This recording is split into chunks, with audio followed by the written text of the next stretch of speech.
रियासत तेलंगाना में मुस्लिम तहफ़्फ़ुज़ात बिल को असेंबली व कौंसिल में मंजूर किए जाने पर मुस्लिम यूनाइटेड फोरम ने वज़ीर आला के चंद्रशेखर राव से इज़हार तशक्कुर किया। Bureau report INDtoday.com।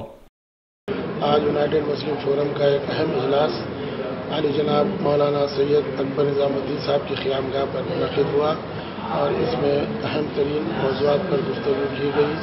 सबसे पहले यूनाइटेड मुस्लिम फोरम ने यह तय किया कि हमारे आली जनाब चीफ मिनिस्टर साहब तेलंगाना ने माइनॉरिटीज़ के लिए जो 12% तहफ़्फ़ुज़ात का ऐलान किया, उस पर हम जो है उनका शुक्रिया अदा करते हैं और उस सिलसिले में मज़ीद जो है उसकी अमलावरी के लिए जो इक़दाम किए जाए, उस सिलसिले में हम उनसे मिलकर उनसे जो है गुफ्तगू भी करना चाहते हैं।